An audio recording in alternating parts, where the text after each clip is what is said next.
سبحان الله والحمد لله ولا إله إلا الله والله أكبر ولا حول ولا قوة إلا بالله العلي العظيم আল্লাহ বলেন, তুমি হয়তো এমন জিনিস পছন্দ করছো যা তোমার জন্য অকল্যাণকর। সূরা বাকারা 216। বিসমিল্লাহির রহমানির রহিম। আসসালামু আলাইকুম। কেমন আছেন সবাই?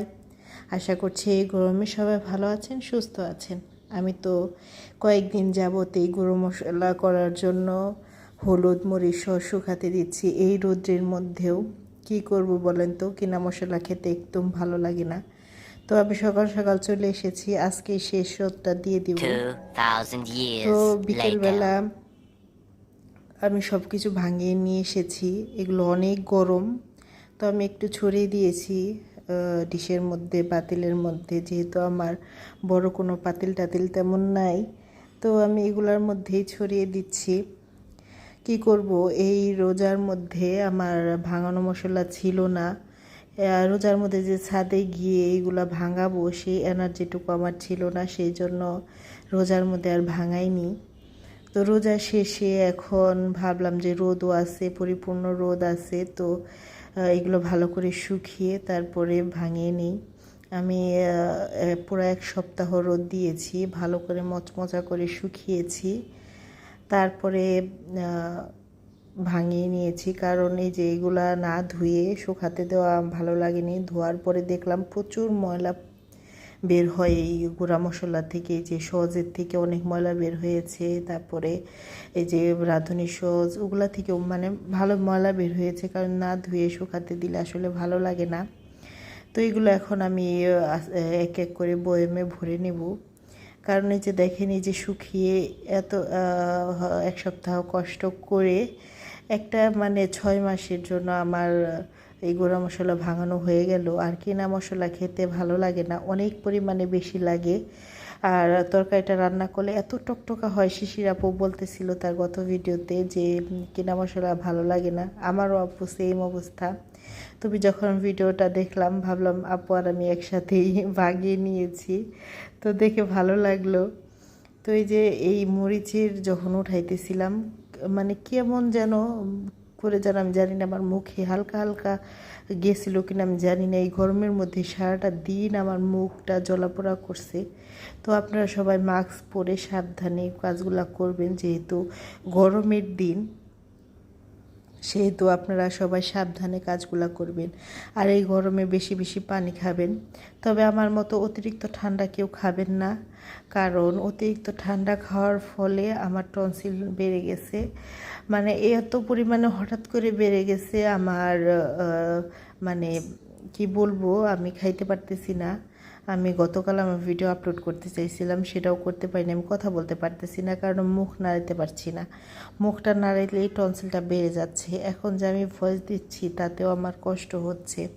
তো সবাই আমার জন্য দোয়া করবেন। বেশি বেশি ঠান্ডা খাওয়ার ফলে এমন হয়েছে যে এখন আমি ঠান্ডা পানি খেতে পারছি না। তো সেই মুহূর্তটা চলে এসেছে, একটা এক্সপেরিমেন্ট করব।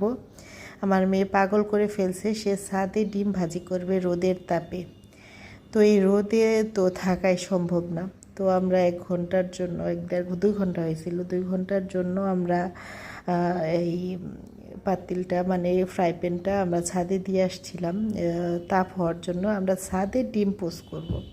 তো 1-1.5 ঘন্টা পরে আমার মেয়েকে বলতেছি, যাও তুমি তেল দিয়ে আসো, তেল দিয়ে গরম হওয়ার পরে আমরা ডিম নিয়ে যাব। তো আমার মেয়ে এটা একাই গিয়ে ওই ভিডিও করছে, ওই তেল দিছে, দেখেন কত অল্প পরিমাণে তেল দিছে। আমি মানে ও মনে করছে হয়তো বেশি তেল দিলে আমি বকা দিব। তো ও আমার মেয়ে দেখতেছিল গরম হয়েছে কি না। তো ওই যে এখন তেল দেওয়ার পর আমরা 1 ঘন্টা ওয়েট করছি এই ডিমটা পোস্ট করার জন্য। তো সবার এক্সপেরিমেন্ট দেখতে দেখতে দেখতে দেখতে আর ভালো লাগতেছিল না। পরে আর কি করব, নিজেই এই এক্সপেরিমেন্টটা করতেছিলাম যে আসলেই ডিম পোস্ট হয় কি না। অনেকেই ডিম পোস্ট করছে, তার মাছ ভাজি করছে, তারপরে চিকেন ফ্রাই করছে, ভাবা যায় এই রোদের তাপে।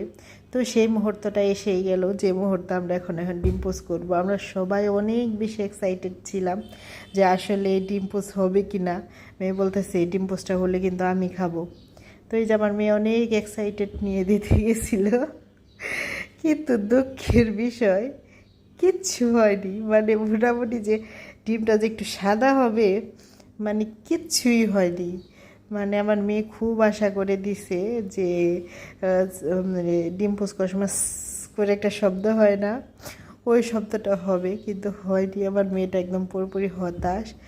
তো মানে আমরা বেডও ধরছিলাম মেয়ের বাবার সাথে, যে ও বললো যদি আমরা বলছে হবে, মেয়ের বাবা বলছে হবে না, বললো যদি হয় তোমাদের মায়ে তোমাকে আর মেয়েকে আমি 500 টাকা দিব, যদি না হয় আমাকে দিবা।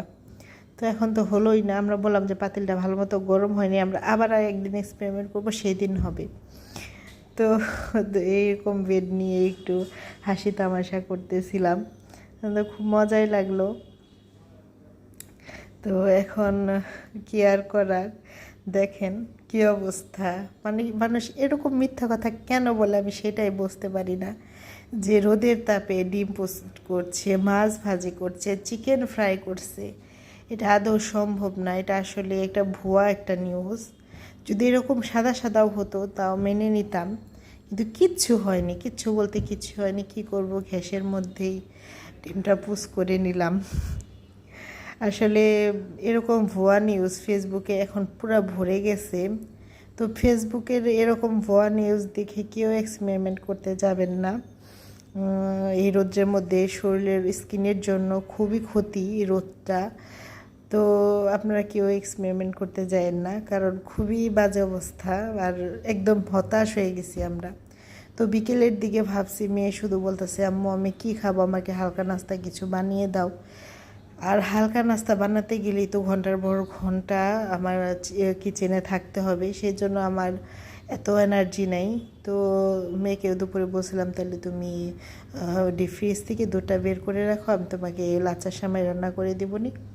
তো যেই ভাবা সেই কাজ, মেয়ে 2টা ভিজিয়ে রেখেছিল। তো আমি সন্ধ্যাবেলায় সেমাইটা রান্না করে নিলাম, আর এখন এটা সেট হতে দেব। আর অনেক গরম, এত গরমের মধ্যে তো আমি চা খাওয়ার কথা চিন্তাও করতে পারি না, কিন্তু কি করব, ভাগ্যে যদি থাকে সবই করতে হবে। মানে চাটাও খেতে হবে, কারণ আমার টনসিল হয়েছে। এখন আমি ঠান্ডা পানি খেতে পারছি না, নর্মাল পানি তো আমি খেতেই পারি না। তো পানির পরিমাণ খাওয়া এত কম হচ্ছে, তার মানে আমার এখন টনসিলটা ঠিক করতে হবে। আর আমার এক ভাই, ছোট ভাই, ও ইন্ডিয়ায় গেছিল কয়েকদিন আগে। তো আমার জন্য দার্জিলিং গিয়েছিল আর কি, দার্জিলিং থেকে আমার জন্য চা পাতা আনছে। তো ভাবলাম যেহেতু গলা ব্যথা, তো এই চা দিয়ে চা বানিয়ে খেয়ে দেখি। এই গরমের মধ্যে চা খাওয়ার কথা আমি চিন্তাও করি না। যদি আমার টনসিলটা না হতো অবশ্যই আমি চাটা খেতাম না। তো চা পাতাটা এত ভালো ছিল আলহামদুলিল্লাহ। মানে আমি যে পছন্দ করি না চা, তাও আমার কাছে চাটা ভালো লাগছে। আমি 1 মগ ভর্তি করে চা খাইছি।